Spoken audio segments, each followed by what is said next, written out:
I am so excited to introduce you to Wayne Griffin. His book is called Elizabeth Taylor, My Celebrity Connection. And I can't tell you how much I love Elizabeth Taylor. So how exciting it is, one, that he really has this amazing connection that happened, because I think he was pretty brave in how he reached out, and just the stories about her. And I think even younger people can relate to some of those stories of Elizabeth Taylor. There was something magical about her. Wayne, thank you so much for doing this. It's my pleasure, Kate. Thank you for having me on board and for your time today.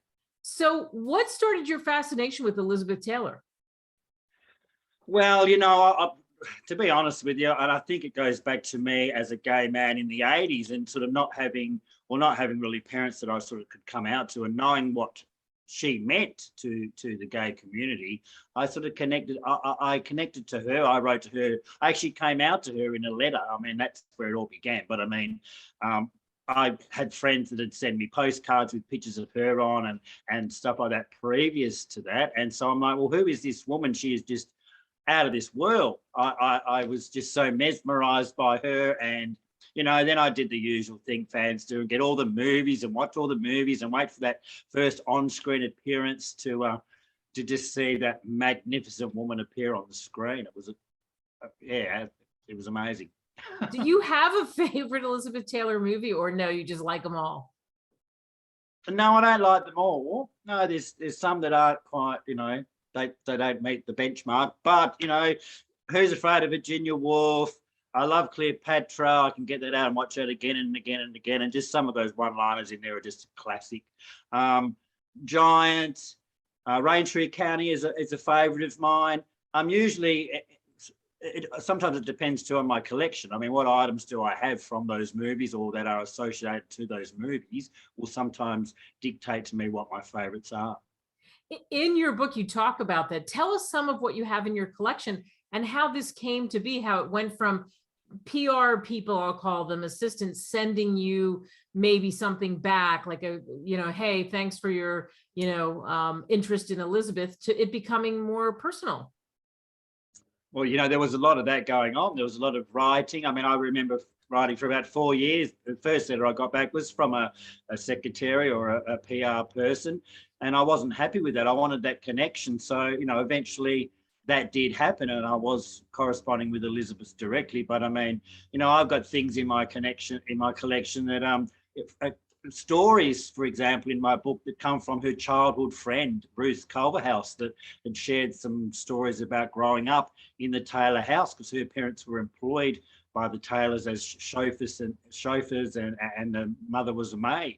So, Ruth grew up with Elizabeth. So there's some stories in there about that, and how George Culverhouse was the very first person to teach Elizabeth Taylor to walk, which, that's her first steps to stardom began with him. A picnic on Dix River during Raintree County is a picnic basket. A lady used to go on the set, and quite often Elizabeth and some of the other members would join them and sit on the bank of the river and have a picnic from this wonderful picnic basket and a blanket that was made 150 years ago by her great-grandmother or something, and there's other things where there's been lockets and things kept away in a bank safe, and then, the person's passed away and handed it down through the family, and these were gifted things from Elizabeth that she'd actually given to people during filming or stuff like that, because she was a very giving person, Yeah, for you to have all this memorabilia and to be able to go and look at whatever it might be, do you feel like she's sort of still alive, that there's something about Elizabeth that you're connected more than the rest of us? Yeah, well, look, I think, yeah, there is that definitely that connection. And the good thing about it is, sometimes if you can get an image, or sometimes I get media coverage with her, like a cowboy hat she wore in 2009 to the Abbey Bar and Grill down the street from her home, coincidentally. She's in the wheelchair with the hat on. I mean, and I've got that hat, and I can, in my book, for the very first time, I believe, a biography or a book of this sort doesn't use QR codes, and I've put QR codes through my book where we're talking about certain things. If she's won an Oscar for certain, for something, there's a QR code, and you can actually click on the QR code and you can she transforms out of the pages and becomes alive. And there she is at the Oscars receiving an Oscar, or there she is in the wheelchair wearing the hat, you know. So, and I get goosebumps thinking about it. And some of my friends go, oh my God, I've got goosebumps about this. And I've shown them, I've said, look, well, there's a picture there. Now let's turn it into reality. Let's click on the QR code and bring her alive. And why not? Why not? I agree with you. I think it's wonderful that you did that. Is there one story about Elizabeth that just really resonated with you? Personal or professional, which I'm sure there's so many, but is there one that you can hear over and over again and that you put in your book? I think one thing that resonates with me about her was her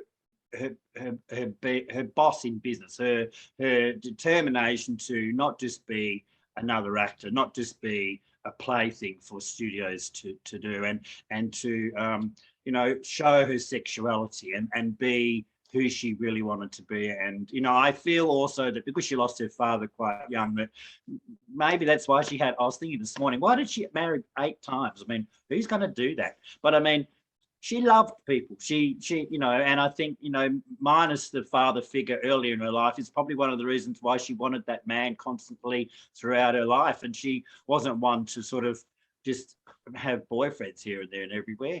She was a loving person. Who do you think her great love was? You mentioned the 8 marriages. Who was her great love? Well, there was a toss-up in between Richard Burton and Mike Todd, really.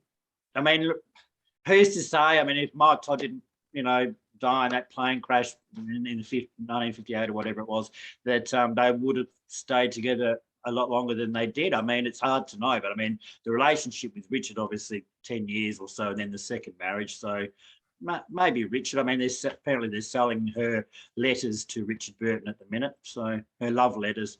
And she was buried apparently with one of them. So I would say Richard Burton. I'd say they're up in heaven doing a sequel to Who's Afraid of Virginia Woolf. Which is my favorite movie, and I love that you brought that up. I could watch that over and over. She was brilliant in that movie. Yes, yeah, excellent. I mean, just brilliant. Tell me more about the book, and tell all of us more about the book. What else do you have in there? Well, look, it's a biography, and there's been about 64 biographies on Elizabeth Taylor, so we don't want to play the same old music. You still got to sort of tell the basic storyline about where she was born, and I mean, obviously I've intertwined things from her childhood and obviously information I got from her childhood friends and stuff like that, and people that worked for her. So it's a general story of, you know, when she got married, when she acted in a certain movie, when she got sick, all that type of stuff's in there. But I think also it is in there is it showcases also her willingness to be a part of a fanship with someone like myself, or she may have done exactly the same thing with lots of other people around the world, but to take time out of her day and respond to someone like me just shows another side of her. And then there's obviously the other side of it, where I've interjected pieces of memorabilia. So we may be talking about, let's say, the Bluebird in 1976, and there she is in a outfit going into the studio to film, and I've got that outfit, so you'll see that outfit on another page. So we're sort of blending the memorabilia through the story to bring it alive. And then, of course, you know, I've got the QR code to show it off, but I mean, I hope everyone else does. Exactly. And you can get this book, Barnes & Noble, Amazon. Yes, Amazon, Barnes & Noble. This I've actually focused more on the American market, not so much here in Australia. So I think there's even 300 bookstores American-wide that will have the copy. And Elizabeth's going to attend the LA Festival of Books on the 23rd and 24th. And then she's going to be at the Miami Book Festival on the 19th to the 23rd of November. So she's still out there. She's everywhere. So here's the thing. What was it like for you to write the book once you saw it? I mean, boom, there it is in we see it right behind you. It's beautiful. But once you get that copy, you've put it together. This has been such a big chunk of your life. What was that like? It's a life's journey. It's taken me 10 years. It's like, I collected for a long time, and I was getting my partner was going, you know, when are you going to stop this craziness and stop collecting all this stuff? This house is just a shrine to Elizabeth Taylor. I'm like, well, I'm going to stop. And what I'm going to do is I'm going to write a book, and I'll put all the pieces in the book, and I'll tell a story, and then I'll stop collecting. That didn't happen. The collecting actually got worse. So look, in 2010, I sent her a manuscript, lovely satin-bound manuscript of the book. She read that, she got that. She sent me this beautiful comment, or this beautiful card around, how I had made her birthday so special, and what a lovely tribute lavender book it was. Then then sort of 5 months later, she passed away. So she didn't actually get to see the book in its real form.